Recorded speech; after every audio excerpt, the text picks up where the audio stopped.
Greetings, fellow alchemists, and welcome to Wordplay Wizardry. So, with today's episode, we're going to go to the beginning, how to start. Now, I'm not going to tell you how to come up with ideas. This is for what comes after that. And the reason that I'm not going to do that we're not actually coming up with the idea process, is it's different for everyone. But a good way to start with that is to think about a story that you want to see, something that you want to read, hear, envision. Start with a story that you'd like to tell. That is the easiest way. Something that hasn't been done, something you haven't seen, something that's popped into your head and you go, I would really like to see that kind of story. That's a good way to start.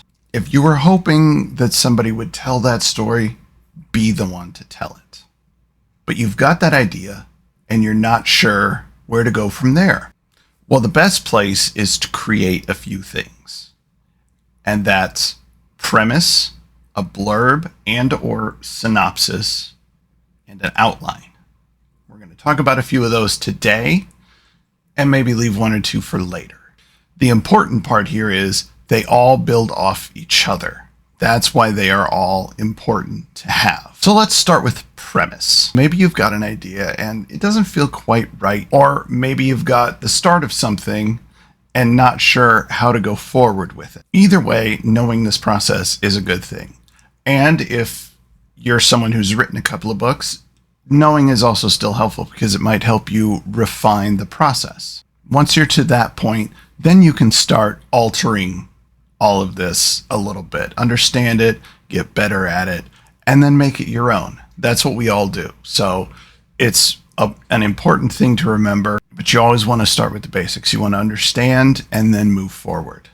And if you haven't gone through this yet, it's definitely important. Now, there are a few steps that seasoned authors may skip and sometimes will skip, but creating a premise is usually not one of them. That's something that everybody usually starts with. It's important because it sets up the story, it gets a feel, and generally allows them to get into the right frame of mind. They see it, they understand it, and they go from there. And if you don't know, let's go right off the bat and ask, what is a premise? If you do know, great, but maybe you don't. Maybe you don't quite understand. Or maybe you don't know at all, and that's okay.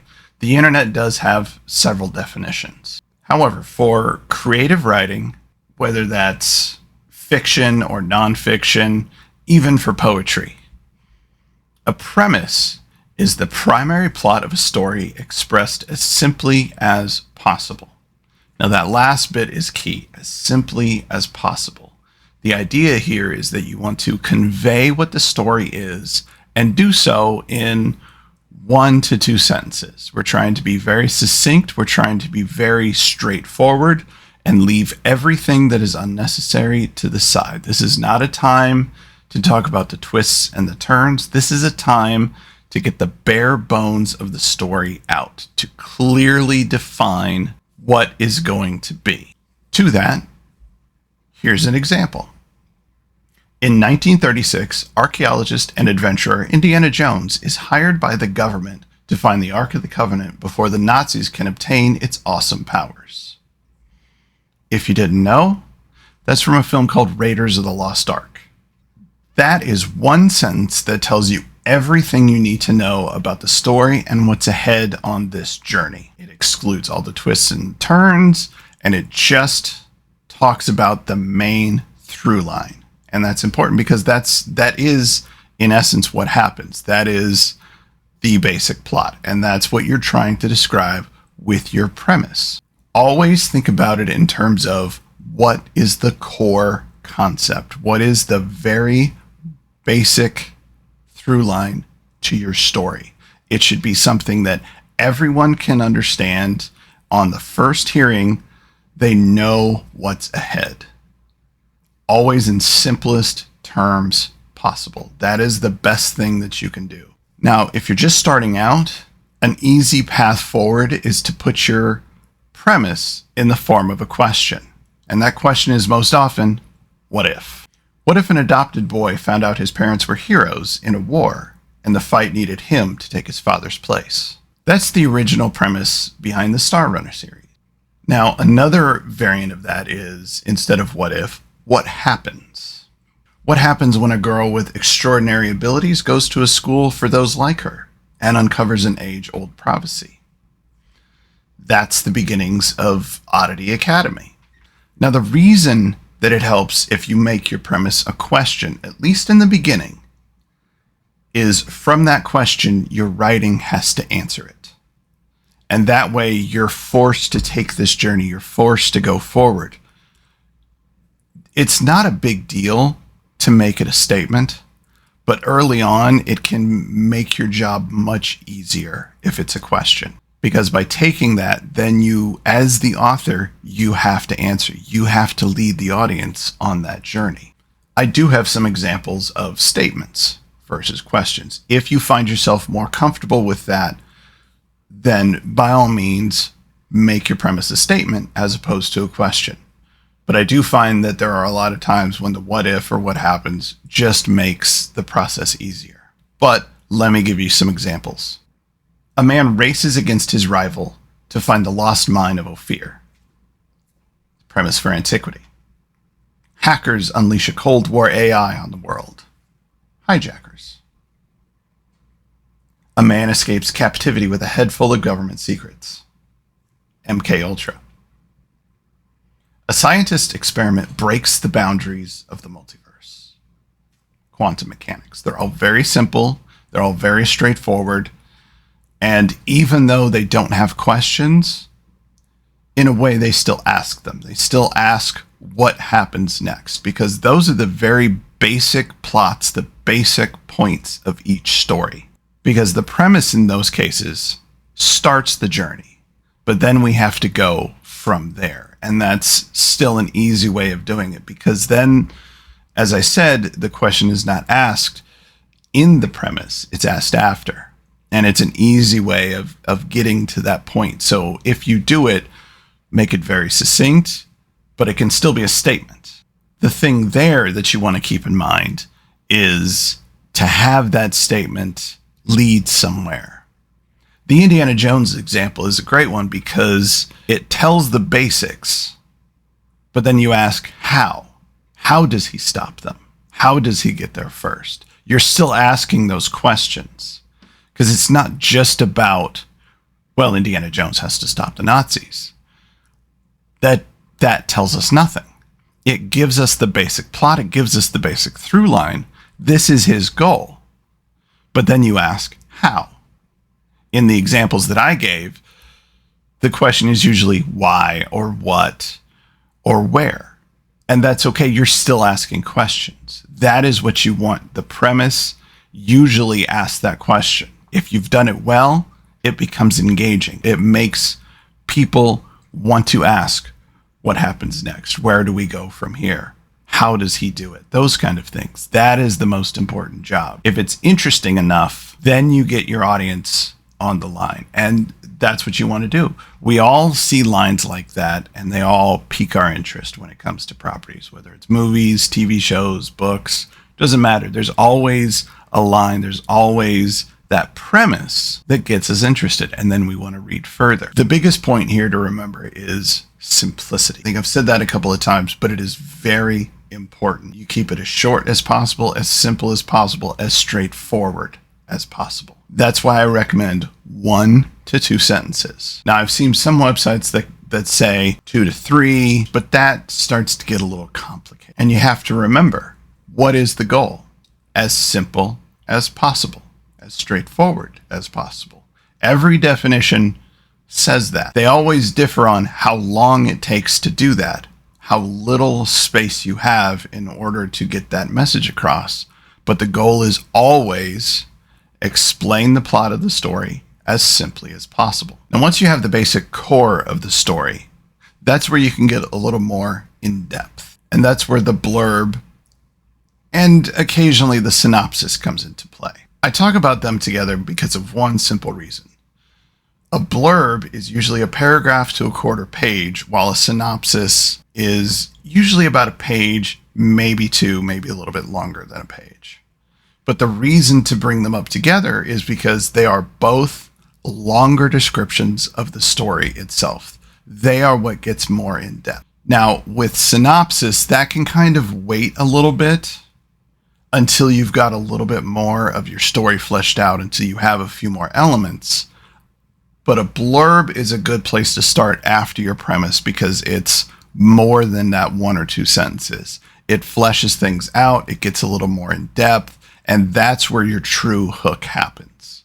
It's also where you, as the author, understand the project that you're undertaking. But the thing to remember here is a synopsis is a full breakdown of the story, and a blurb is a shortened overview.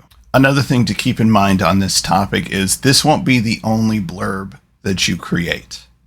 Now, this beginning blurb, as I called it, is usually just for yourself, maybe for a publisher. It really only exists to help you flesh out the story, to get a better idea of what you're setting out to do. And it's hard to do that with just a premise. Besides, what did we say? The premise encourages you to go further. The premise encourages you to get more in depth with the idea. And that's what this beginning blurb does. The final blurb is usually what you see in a description, say either on Amazon or on the back of a book. That's more of a marketing blurb. The beginning blurb is just an early description of the story itself. Some seasoned authors will skip this blurb. They will go right into the synopsis because sometimes they don't really need that extra step, and that's okay. And if you're working on projects, you may find yourself doing this as well. You may skip the blurb and just go right into a synopsis. One thing that I would recommend is for the first couple of books that you do both, because it allows you to really get into the process and really understand what you're doing. You don't have to.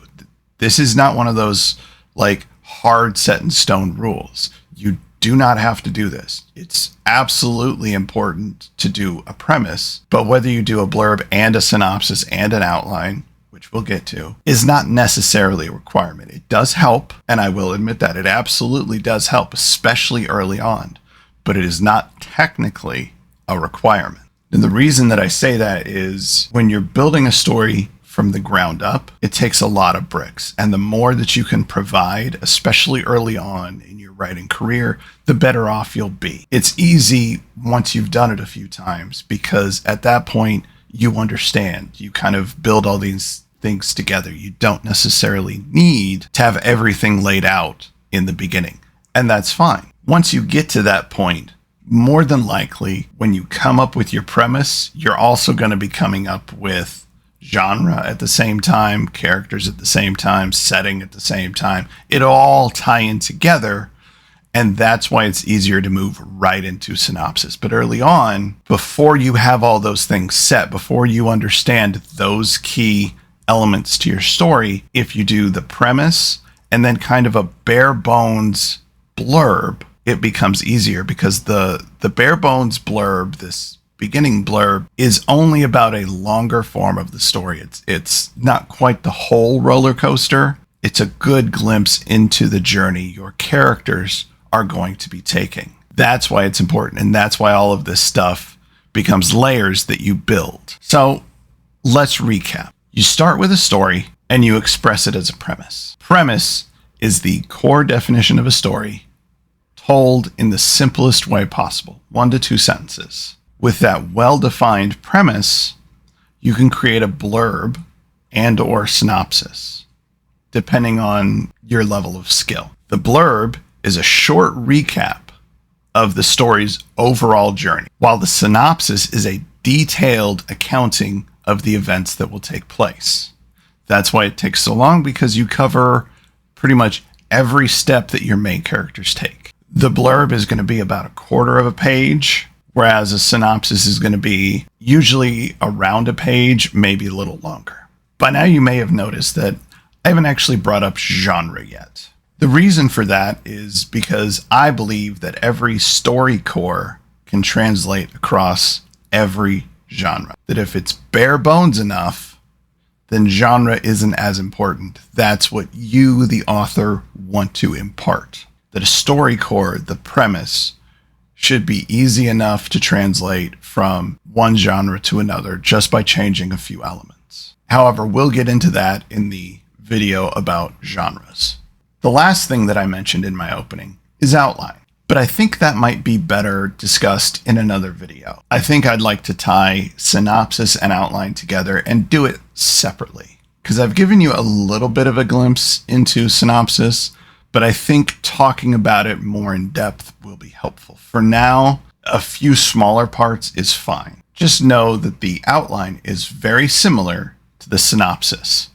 That's why I'm tying them together. The difference between the two is a synopsis is written out, whereas an outline is done more bullet point format. You can actually read a synopsis almost like a short story itself. It's easier to understand as the author if you've got this long form explanation of what happens in your story. But for understanding purposes, for clarity's sake, and for, I guess, timing would be a good way to look at it. An outline is also a great thing to do.